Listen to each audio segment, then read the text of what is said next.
ఇంతలోనే విపత్తు వచ్చింది. గోదావరి నది ఉప్పొంగింది.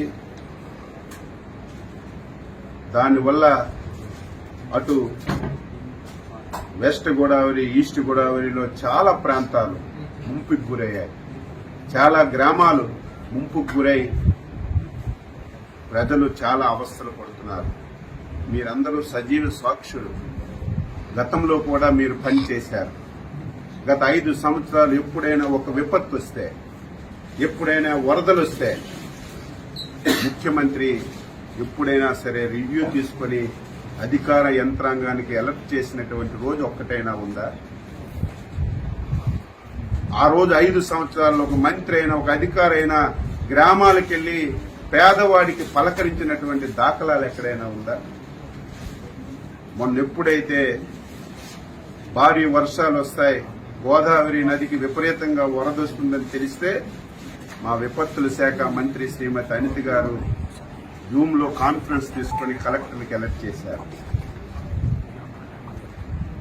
ఏవైతే ముంపు ప్రాంతాలున్నాయో, ముంపు మండలాలున్నాయో అధికార యంత్రాంగానికి అప్రమత్తం చేసి ఏ ఒక్క ప్రాణ నష్టం జరగకూడదు, వారందరికీ సురక్షిత ప్రాంతాలకి తరలించడమే కాదు, మీరు చూశారు గతంలో వరదొస్తే తరలించి వారికి బస్తాల్లాగా ఒక స్కూల్లోనో కొట్లోనో పెట్టేయడమే తప్ప ప్రభుత్వాలు చూడక ఆర్తనాదాలు విన్నాం.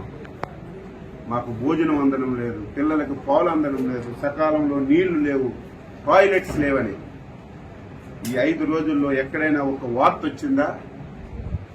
భోజనాలు పెట్టాం, పిల్లలకు పాలు ఇచ్చాం, వాటర్ ఇచ్చాం, వాళ్ళు మళ్ళీ నార్మల్ గా వచ్చి ఇంటికి వెళ్లేసరికి 3,000 రూపాయలు పరిహారం కూడా ఇచ్చి వాళ్ళందరికీ న్యాయం చేశాం. ఈ రోజు ఈ 2-3 జిల్లాలు తిరుగుతుంటే గత ప్రభుత్వం పాపాల వల్ల ఏవైతే పురాతనమైనటువంటి కాలువలున్నాయో, గెడ్డలున్నాయో 5 సంవత్సరాలు గాలికి వదిలేశారు. కనీస స్థాయిలో మెయింటెనెన్స్ చేయలేదు.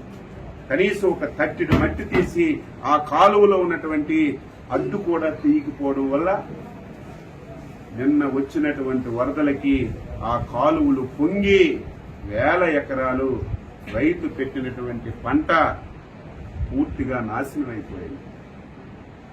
నిన్న ఈరోజు చంద్రబాబు నాయుడు గారు అసెంబ్లీలో ప్రకటించారు, మా మంత్రుల బృందానికి పంపిస్తున్నాం,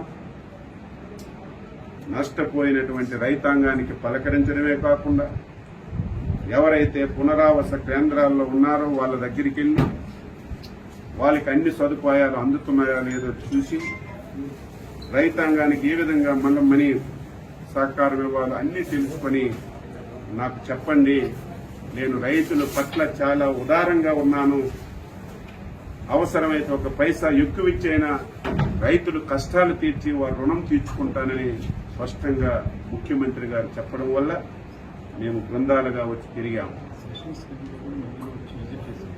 మధ్యలో సెషన్స్ టైంలో కూడా ఎవరైతే స్థానిక మంత్రులు వచ్చి ఒక పూట అసెంబ్లీ చూసి ఒక పూట వచ్చి పలకరించి వచ్చినటువంటి దాఖలాలు. నిన్న ప్రజలు 5 సంవత్సరాలు ఇటువంటి పరిస్థితి ఉంటే ఒక్క ఆఫీసర్ రావడం కానీ, ఒక్క మంత్రి రావడం కానీ, ఒక ఎమ్మెల్యే రావడం కానీ మేము ఎప్పుడు చూడలేదు. మీరు వచ్చారు, ఇదే మాకు ఆనందం అని మీ సాక్షిగానే చాలా మంది నిన్న వారి హర్షాన్ని తెలియజేశారు. ఈ రోజు ఈ ప్రాంతం నాశనం అవడానికి ప్రధాన కారణం ఎర్ర కాలువ. ఇది జంగారెడ్డిగూడెంలో స్టార్ట్ అయి మళ్లీ భీమవరంలో ఎండ్ అవుతుంది. ఈ కాలువ అస్తవ్యస్తంగా ఉంది.